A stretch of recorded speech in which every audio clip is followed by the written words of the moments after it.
तर बहिणीच्या घरी एक गरीब भाऊ आला. बहिणीने त्याला सर्वांसमोर अपमानित केलं, पण त्या गरीब भावाने असं काही शगुन दिलं की तिथे उपस्थित असलेल्या बड्या बड्या श्रीमंतांचे डोळे विस्फारलेलेच राहिले. पण त्या प्रसंगाकडे जाण्याआधी ही गोष्ट नेमकी सुरू कुठून झाली हे समजून घेणं गरजेचं आहे. प्रशांत आणि अमोल एकाच आईच्या कुशीतून जन्मलेली दोन सख्खी भावंडं, एकाच अंगणात खेळलेली, एकाच ताटात जेवली आणि आईच्या गोष्टी ऐकत ऐकत एकाच गोधडीत लहानाची मोठी झाली. पण नियतीचा खेळ बघा कसा असतो. एकाच वाटेवरून प्रवासाला निघालेली दोन माणसं आयुष्याच्या अशा वेगवेगळ्या वळणावर पोहोचली होती की त्यांच्यात जमीन अस्मानाचा फरक पडला होता. मोठा भाऊ प्रशांत यशाच्या शिखरावर असा उभा होता जिथून त्याला खाली उभी असलेली माणसं एखाद्या मुंगीसारखी दिसत होती. त्याचा कन्स्ट्रक्शनचा व्यवसाय जोरात होता. शहरातल्या बड्या हस्तींशी, राजकारण्यांशी त्याची उठबस होती. त्याचं घर, त्याला घर म्हणणं चुकीचं ठरेल, तर तो राजवाडाच होता.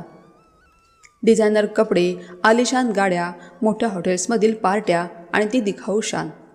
प्रशांतचं विश्व यातच अडकलं होतं. त्याची बायको सोनाली, तीसुद्धा याच साच्यातली. सोनालीसाठी माणसांची किंमत त्याच्या वागण्यावरून नाही, तर त्याच्या गाडीच्या मॉडेलवरून आणि कपड्यांच्या ब्रँडवरून ठरत असे. दुसऱ्या टोकाला होता धाकटा भाऊ अमोल. त्याचं सगळं जग त्या 3 चाकी रिक्षामध्ये सामावलेलं होतं. रिक्षाचं चाक फिरलं तर त्याच्या घराचं चाक चालणार होतं. सकाळपासून रात्रीपर्यंत रिक्षा चालवून तो जेमतेम गुजारण करायचा. त्याच्याकडे बँक बॅलन्स नावाचा प्रकार नव्हता, पण समाधान नावाचा असा खजिना होता जो जगातील कोणत्याही अब्जाधीशाला विकत घेता येत नव्हता. कोणाच्याही मदतीला अमोल नेहमी हजर असायचा. त्याची बायको गौरी म्हणजे साक्षात अन्नपूर्णेचं रूप. साध्या सुती साडीतही तिचं सौंदर्य आणि साधेपणा असा उजळून निघायचा की सोन्याने मडलेल्या स्त्रियाही तिच्यापुढे फिका वाटाव्यात. त्या छोट्याशा घरात गरिबी नक्कीच होती, पण दरिद्रता नव्हती. तिथे गरजांचा अभाव होता, पण असंतोष कधीच नव्हता. दोघांचं मन आरशासारखं स्वच्छ आणि पाण्यासारखं निर्मळ होतं. पण लवकरच एक असा प्रसंग घडणार होता जो ठरवणार होता की खरा श्रीमंत कोण. एक दिवस दुपारच्या वेळी त्यांची आई जानकीबाईंची तब्येत अचानक बिघडली. अंग तापाने फणफणलं होतं. अंगात त्राण उरलं नव्हतं. चाचणी केल्यावर समजलं की त्यांना डेंग्यू झाला आहे. जानकीबाईंचं शरीर एखाद्या भट्टीसारखं तापत होतं. वेदनेने त्या कणत होत्या. तसं पाहिलं तर जानकीबाई आपल्या धाकट्या मुलाकडे म्हणजेच अमोलकडेच राहायच्या.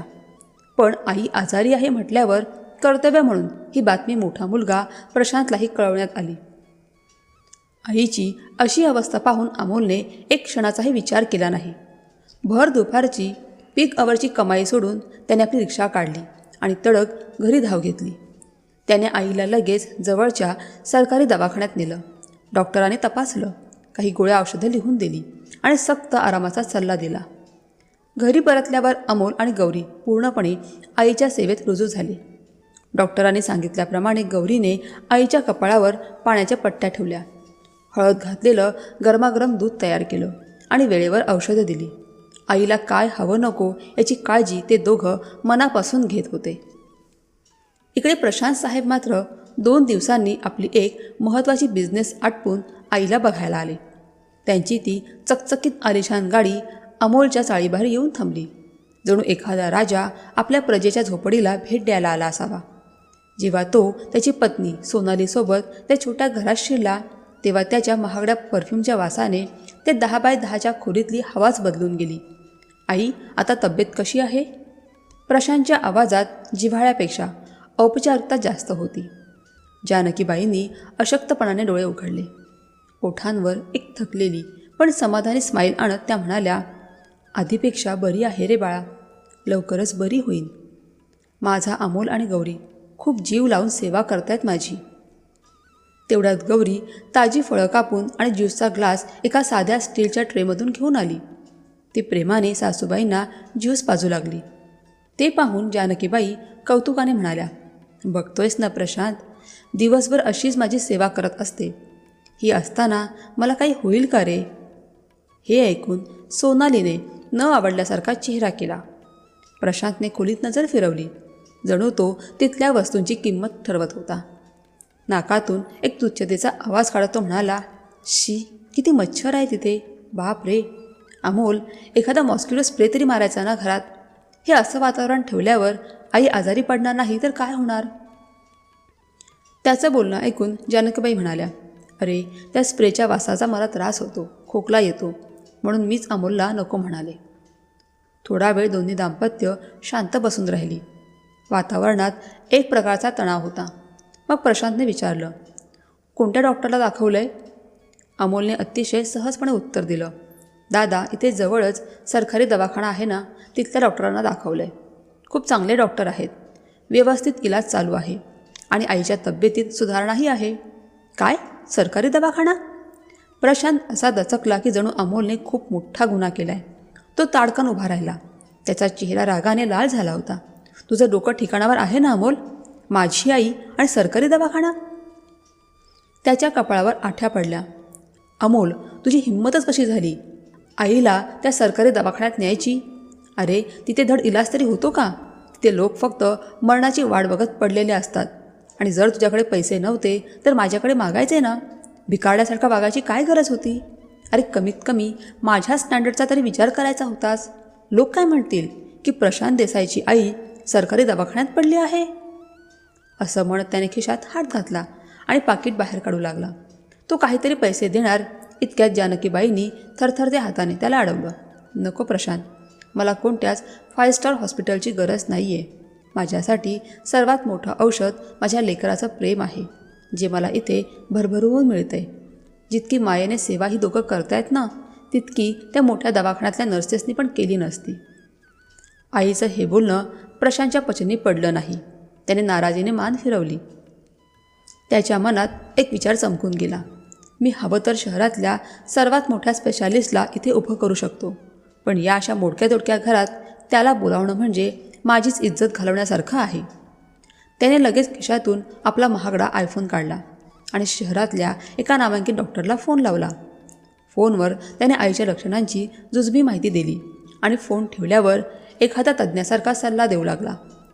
डॉक्टरांनी सांगितले की यांना जास्तीत जास्त नारळ पाणी आणि बकरीचं दूध पाजा. त्याने प्लेटेट्स लवकर वाढतात. एवढं बोलून त्याने खिशातून 500 रुपयांच्या कडक नोटा काढल्या आणि आईच्या उशाखाली सरकवत म्हणाला, हे घे आई, या पैशातून स्वतःसाठी चांगलं नारळ पाणी आणि बकरीचं दूध मागवून घे. अजून काही लागलं तर सांग.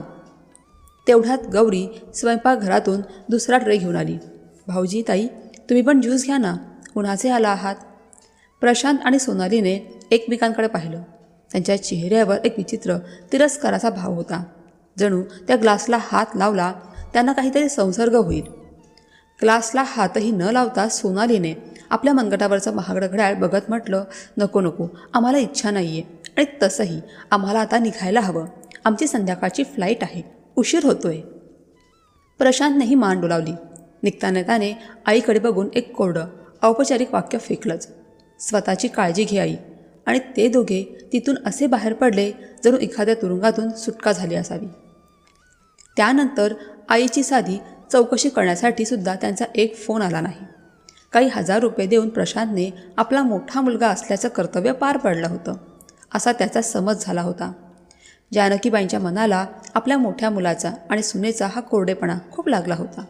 पण अमोल आणि गौरीच्या मायेने त्यांच्या त्या जखमेवर मलमपट्टी केली होती. इकडे सोनालीने तर जणू आपल्या दीर आणि जावेला कमी लेखण्याची मोहीमच उघडली होती. कुठलंही कारण असो, ती अमोल आणि गौरीचा अपमान करायची संधी सोडत नसे. जेव्हा कधी काही घरगुती कारणाने अमोल गौरी त्यांच्या बंगल्यावर जायचे, तेव्हा सोनालीची नजर आधी त्यांच्या साध्या कपड्यांवर जायची. ते सोफ्यावरून उठले की सोनाली त्या सोफ्याची गादी आणि कवर अशी झटकत असे जणू काही त्यांच्या बसण्याने ती अपवित्र झाली आहे. एकदा तर हद्दच झाली. सोनाली कुत्सितपणे हसून म्हणाली, अगं गौरी, कधीतरी व्यवस्थित कपडे घालत जा गं. काय हे नेहमीचं आपलं सुती साड्यांचं रडगाणं? माझ्याकडे बघ, इतके डिझायनर ड्रेसेस आणि साड्या आहेत की एक ड्रेस मी दुसऱ्यांदा घालतसुद्धा नाही. कपाटात धूळ खात पडले आहेत. तुला हवे असतील तर सांग, घेऊन जा. अशा भारी साड्या आहेत की तू स्वप्नात पण बघितले नसशील. हे शब्द वितळलेल्या शिसासारखे अमोलच्या कानात उतरले. त्याचा स्वाभिमान दुखावला गेला, रक्त खवळलं. पण मोठ्या भावाच्या घरी तमाशा नको म्हणून त्याने तो अपमान गिळला. त्याला आपल्या गरिबीची नाही तर आपल्या वहिनीच्या त्या भिकार विचारांची लाज वाटत होती. पण गौरी मात्र शांत होती. तिने चेहऱ्यावर एक सात्विक हास्य ठेवून उत्तर दिलं, वहिनी, देवाने आम्हाला जेवढी चादर दिली आहे ना, आम्ही त्यातच पाय पसरतो आणि त्यातच आम्ही सुखी आहोत. दुसऱ्यांचं उतरलेलं वैभव आम्हाला नको. नातेवाईकांमध्ये आणि समाजात मात्र प्रशांत आणि सोनालीचा डंका वाजत होता. प्रत्येकजण त्यांच्या श्रीमंतीचे पोवाडे गात होता. इतकंच काय, पण त्यांची सख्खी बहीण अश्विनीसुद्धा फक्त आपल्या श्रीमंत भावावरच जीव ओवाळून टाकत असे. तिला पक्क ठाऊक होतं की सासरच्या लोकांमध्ये तिला जो काही मानपान मिळतोय तो प्रशांतच्या पैशांमुळे आणि रुतब्यामुळेच आहे. गरीब अमोलला ती काडीचीही किंमत देत नव्हती. आणि अखेर तो दिवस उजाडला जेव्हा नात्यांची खरी सत्वपरीक्षा होणार होती. अश्विनीच्या एकुलत्या एका मुलीचं लग्न ठरलं. अश्विनी आणि तिचे यजमान हातात सोन्याचा मुलामा असलेली महागडी लग्नाची पत्रिका घेऊन स्वतः प्रशांतच्या घरी गेले. तिथे तासनतास बसून गप्पा मारल्या, भारी नाश्ता झाला आणि लग्नाला आलंच पाहिजे हां, तुमच्याशिवाय पान हालेल का, अशी मनधरणी करून आमंत्रण दिलं गेलं. दुसरीकडे अमोलच्या घरी मात्र एका नोकराच्या हाती साधी पत्रिका पाठवून औपचारिकता उरकण्यात आली. अश्विनीने आईला म्हणजेच जानकीबाईंना फोन केला आणि म्हणाली, आई, तू लग्नाला ये हां. पण त्या पूर्ण संभाषणात तिने आपल्या धाकट्या भावाची, अमोलची किंवा गौरीची साधी विचारपूसही केली नाही. हा अपमान अमोल आणि गौरीच्या जिव्हारी लागला होता. पण दोघांनीही डोळ्यातलं पाणी डोळ्यातच जिरवलं आणि गप्प राहिले. लग्नाचा दिवस जसजसा जवळ येत होता तसा जानकीबाईंचा जीव टांगणीला लागला होता. आपल्या धाकट्या मुलाची आर्थिक परिस्थिती आणि लग्नात होणारा संभाव्य अपमान या विचाराने त्या अस्वस्थ होत्या. एक दिवस धीर एकवटून त्यांनी प्रशांतला सांगितलं, अरे प्रशांत, मामाचा आहेर करताना जास्त पैशांचा बडेवार नको करू रे, थोडा बेताचाच कर, म्हणजे तुझ्या धाकट्या भावाला अमोललासुद्धा बरोबरीने आहेर करता येईल. समाजात त्याचीही थोडी इज्जत राहील रे. आईचं बोलणं ऐकून प्रशांत आणि सोनाली खो खो हसू लागले, जणू जानकीबाईंनी एखादा विनोद सांगितला असावा. सोनालीने आपल्या शब्दांचे बाण सोडत म्हटलं, अहो सासूबाई, आम्ही आमच्या स्टेटसप्रमाणेच आहेर करणार ना, यात त्या अमोल भाऊंची बरोबरी कुठून आली? तो एक साधा रिक्षावाला आणि आमचा एवढा मोठा बिझनेस. आम्ही पूर्ण 51,000 रुपयांचा आहेर करणार आहोत, एक पैसा कमी नाही. समाजात आमची पण काही इज्जत आहे, लोक काय म्हणतील? प्रशांतनेही लगेच बायकोची री उडली.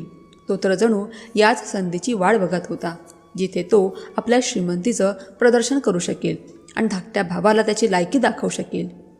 आईचं मन हे ऐकून तुटलं. इकडे अमोल चिंतेच्या समुद्रात बुडला होता. त्यालाही आपल्या लाडक्या भाचीच्या लग्नात मामा म्हणून हात मोकळा सोडायचा होता. पण दिवसभर रिक्षा चालवून 300 ते 400 रुपये कमावणारा माणूस 51,000 रुपयांच्या आहेराचं स्वप्न तरी कसं बघणार? गौरीने आपल्या नवऱ्याच्या कपाळावरच्या आठ्या पाहिल्या.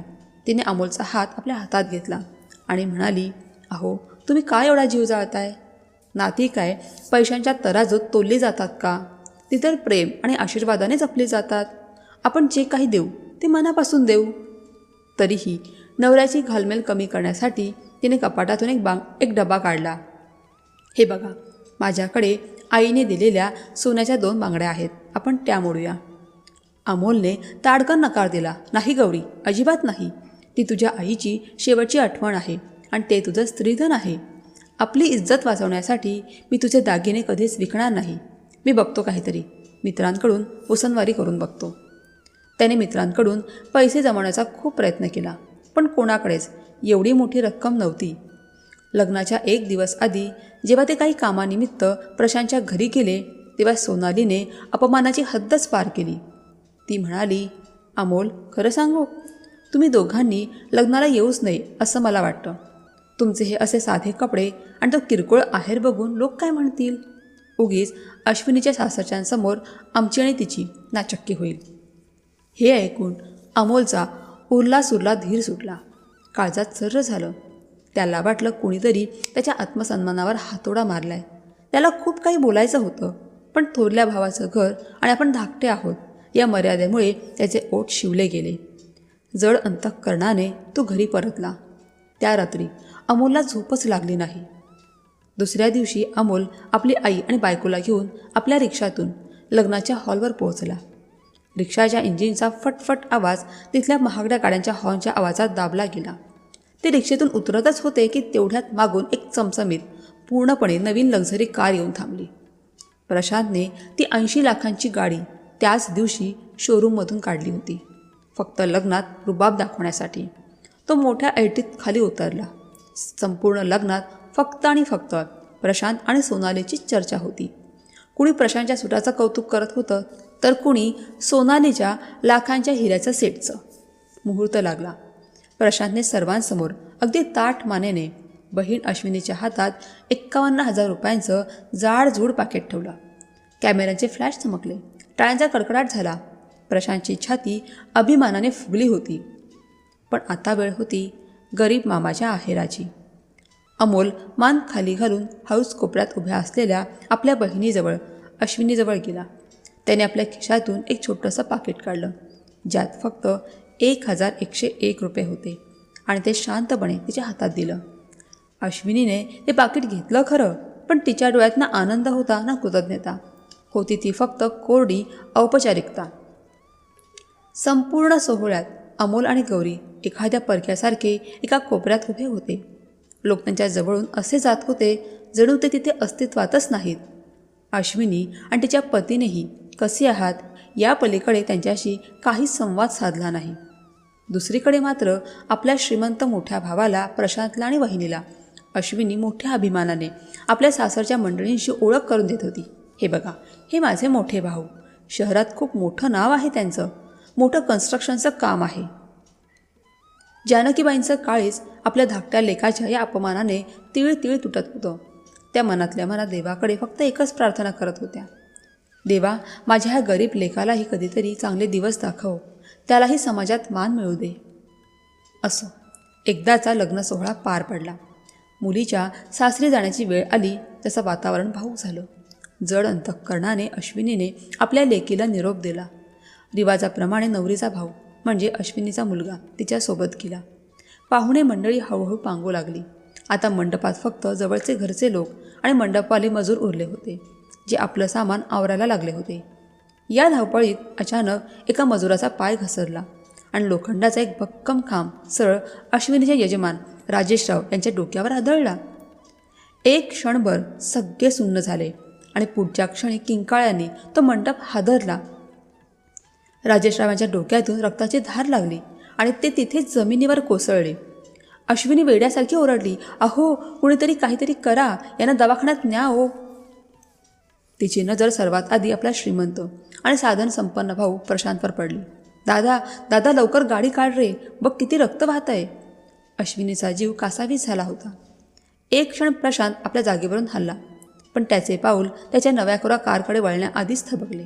त्याच्या डोळ्यांसमोर एका बाजूला रक्ताने माखलेले भाऊजी होते आणि दुसऱ्या बाजूला त्याच्या 80 लाखांच्या कारच्या ब्रँड न्यू लेदर सीट्स होत्या.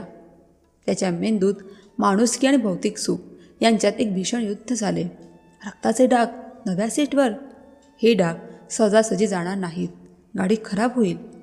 हा विचार विजेच्या वेगाने त्याच्या डोक्यातून गेला आणि तो आपल्या जागेवरून हललाच नाही. त्याला माणसाच्या जीवापेक्षा आपल्या नव्या गाडीची जास्त काळजी होती. अरे प्रशांत, बघतोयस काय? लवकर गाडी काढ, बघ किती लागले जावे बापूंना. जानकीबाई कळवळून ओरडल्या, पण प्रशांतने जे उत्तर दिलं ते ऐकून माणुसकीलाही लाज वाटावी. तो म्हणाला, आई, आजच शोरूममधून गाडी काढली आहे. 80 लाखांची गाडी आहे ती. रक्ताने खराब होईल ना गं.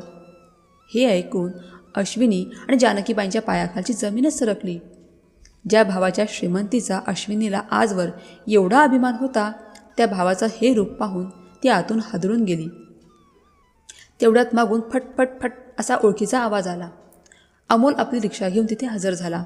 त्याने क्षणाचाही विलंब न करता मजुरांच्या मदतीने बेशुद्ध पडलेल्या राजेशरावांना रिक्षाच्या मागच्या सीटवर झोपावलं. गौरीने त्यांचं डोकं आपल्या मांडीवर घेतलं आणि रक्त थांबण्यासाठी स्वतःच्या पदराचा तुकडा फाडून जखमीवर बांधला. अमोलने रिक्षा वाऱ्याच्या वेगाने इस्पितळाच्या दिशेने पळवली. अश्विनीचा चेहरा भीतीने पांढरा फटक पडला होता, पण गौरी राजेशरावांच्या जखमेवर दाब देऊन अश्विनीला धीर देत होती. काही होणार नाही ताई, तुम्ही धीर धरा. कसाबसा ट्रॅफिकला कापत अमोल आपल्या जखमी भाऊजींना घेऊन हॉस्पिटलमध्ये पोहोचला. पोहोचताच वॉर्डबॉय धावत आला. स्ट्रेचर मागवलं आणि राजेश रावांना तातडीने इमर्जन्सी वॉर्डमध्ये हलवण्यात आलं. काही वेळाने डॉक्टर बाहेर आले. त्यांचा चेहरा गंभीर होता. पेशंटचं खूप रक्त वाहून गेलं आहे. आम्हाला तातडीने AB पॉझिटिव्ह रक्त हवं आहे, नाहीतर परिस्थिती हाताबाहेर जाऊ शकते. सगळ्यांच्या काळजात धस्त झालं. तेवढ्यात हॉर्न वाजवत तीच आलिशान गाडी हॉस्पिटलच्या गेटवर येऊन थांबली. प्रशांत, सोनाली आणि जानकीबाई धावतच आत आले. प्रशांतने मोठीपणाच्या आव्हानात विचारलं, कुठे आहेत भाऊजी? काही हवंय का डॉक्टर? पैशांची काही काळजी करू नका. डॉक्टर जवळ आले आणि म्हणाले, रक्त हवं आहे आणि तेही ताबडतोब, AB पॉझिटिव्ह. अश्विनीने आशेने प्रशांतकडे पाहिलं. दादा, तुझा ब्लड ग्रुप AB पॉझिटिव्ह आहे ना? प्लीज दादा, रक्ताची गरज आहे. सगळेजण प्रशांतकडे पाहू लागले. तो चाचरला, कारणं शोधू लागला. तेवढ्या सोनाली मध्येच पडली. अगं अश्विनी, तुला माहीत आहे ना, यांची तब्येत गेल्या काही महिन्यांपासून ठीक नसते. खूप अशक्तपणा आला यांना. अशावेळी रक्त देणं म्हणजे जीवावर बेतू शकतं. प्रशांतनेही मग बारीक आवाजात पुस्ती सोडली. हो गं, मला हल्ली खूप चक्कर येते. एक विचित्र शांतता पसरली. अश्विनीच्या डोळ्यातली शेवटची आशाही मावळली होती. तेवढ्यात मागून एक शांत पण खंबीर आवाज आला. माझा ब्लड ग्रुप AB पॉझिटिव्ह आहे डॉक्टर, मी रक्त देऊ शकते. ती गौरी होती. सगळ्यांच्या नजरा तिच्याकडे वळल्या. डॉक्टरांनी लगेच तिची तपासणी केली. सगळं काही जुळलं आणि क्षणातच राजेश रावांच्या शरीरात गौरीचं रक्त चढू लागलं. साधारण तासाभरानंतर डॉक्टर बाहेर आले आणि म्हणाले, आता धोका टळला आहे. वेळेवर रक्त मिळालं म्हणून जीव वाचला. हे ऐकून सगळ्यांनी सुटकेचा निश्वास सोडला. पण या एका तासाने त्या कुटुंबाची विचारसरणी कायमची बदलून टाकली होती. ज्या भावाकडे सगळी साधनं होती तो मागे हटला आणि ज्या सोनेला नेहमी गरीब आणि साधारण म्हणून हिणवलं गेलं, तिने आपल्या नात्याला स्वतःच्या रक्ताने सिंचन करून जिवंत ठेवलं होतं. अश्विनीच्या डोळ्यातून आता अश्रू वाहत होते, पश्चातापाचे अश्रू. ती पुढे झाली आणि तिने आपल्या धाकट्या भावाचे अमोलचे हात पकडले. मला माफ कर अमोल, आज तुम्हाला दाखवून दिलंस की माणूस पैशाने नाही तर मनाने श्रीमंत असावा लागतो. ज्या श्रीमंता भावाच्या दौलतीवर मी उड्या मारत होते त्याला माझ्या कुंकवापेक्षा त्याच्या नवीन गाडीची जास्त काळजी होती. आणि तू आणि गौरीने माझ्या नवऱ्याला पुनर्जन्म दिला आहे. शुद्धीवर आल्यावर राजेश रावांनाही आपल्या वागण्याचा खूप पश्चाताप झाला. त्यांनी हात जोडून अमोलची माफी मागितली. आज त्यांना समजलं होतं की खरा शगुन, खरा आहेर 51,000 रुपयांचं पाकिट नव्हतं. खरा शगुन तर नात्यांचं प्रेम आणि आपलेपणा होता, जो श्रीमंतीच्या झगमगाटात त्यांना दिसलाच नाही. काही वेळाने प्रशांत महागड्या फळांच्या बास्केट्स आणि ज्यूसच्या बाटल्या घेऊन इमर्जन्सी वॉर्डमध्ये शिरला. चेहऱ्यावर तीच खोट्या चिंतेची रेष. तो अश्विनीला म्हणाला, हे बघ अश्विनी, मी भाऊजींसाठी खूप चांगली आणि महागडी फळं आणि फ्रेश ज्यूस आणलाय. या ज्यूसने आणि फळाने त्यांचा अशक्तपणा लगेच दूर होईल. प्रशांतने पिशव्या टेबलावर ठेवत म्हटलं. अश्विनीने त्याच्याकडे एका थंड आणि तीक्ष्ण नजरेने पाहिलं. तिचा आवाज शांत पण आतून खदखदणारा होता. ती म्हणाली, दादा, जेव्हा 5 मिनिटापूर्वी यांचा जीव वाचवण्यासाठी तुझ्या रक्ताची गरज होती तेव्हा तू तर तब्येतीची कारणं देऊन मागे हटलास आणि आता फळांचा हा दिखावा करतोयस. तिचा आवाज थोडा चढला. अरे, तिकडे माझ्या नवऱ्याचं डोकं फुटलं होतं, त्यांचा जीव चालला होता. आणि तुला चिंता कसली होती? तर तुझ्या त्या 80 लाखांच्या गाडीची. माझ्या नवऱ्याच्या रक्ताने तुझी गाडी खराब होईल हे बोलायच्या आधी तुला एक क्षणही काही वाटलं नाही का रे? ती पुढे म्हणाली, दादा, शरीराचा अशक्तपणा तर या फळांनी आणि औषधाने बरा होईल, पण आज जो माझ्या मनातला विश्वास तुटला आहे ना, तो परत कसा येणार? आता मात्र प्रशांतचा चेहरा पडला होता. त्याच्याकडे या प्रश्नाचं कोणतंच उत्तर नव्हतं. तो शब्द शोधत होता, पण ओठातून शब्द फुटत नव्हते. जानकीबाई, ज्या आत्तापर्यंत शांत होत्या, त्यांचा संयम सुटला. त्या बाणासारख्या ताठ झाल्या आणि म्हणाल्या, प्रशांत, आता हा मोठेपणा देखावा करायची काहीच गरज नाही. अरे, नातं हे कच्च्या धाग्यासारखं असतं, जे एकदा तुटलं की तुटलं, आणि जर जोडायचा प्रयत्न केला तर त्यात गाठ पडतेच. त्यांच्या डोळ्यात पाणी होतं, पण आवाजात जरब होती. तू तुझ्या आयुष्यात खूप पैसा कमावलास रे, खूप प्रगती केलीस, पण जेव्हा नियतीने तुझी माणुसकीची परीक्षा घेतली तेव्हा तू नापास झालास बाळा, पूर्णपणे नापास झालास. अशी दौलत आणि अशी गाडी काय कामाची, जी अडीअडचणीच्या वेळी आपल्याच रक्ताच्या माणसांच्या कामी येत नाही. वॉर्डमध्ये एक भयंकर शांतता पसरली. वातावरणातला ताण जाणवत होता. नेहमी प्रत्येक गोष्टीवर कचकच करणारी आणि स्वतःचा मोठेपणा मिळवणारी सोनाली आज मान खाली घालून उभी होती. तिचे शब्दच हरवले होते. तिला स्वतःच्या वागण्याची आणि आपल्या नवऱ्याच्या निष्ठुरतेची लाज वाटत होती. थोड्या वेळाने ते दोघे पती पत्नी गुपचूप तिथून निघाले. आपल्या त्या चमचमत्या आलिशान गाडीत बसून ते घराकडे परतले. त्यांच्या गाडीच्या सीट्स एकदम स्वच्छ आणि बेदाग होत्या, पण त्यांच्या मनाला आणि विवेकाला जो स्वार्थाचा डाग लागला होता ना, तो जगातील कोणत्याही महागड्या साबणाने किंवा डिटर्जंटने कधीच धुतला जाणार नव्हता. तर मित्रांनो, या कथेवरून एकच गोष्ट समजते की श्रीमंती ही खिशातल्या पैशावरून नाही, तर मनातल्या भावनेवरून ठरते.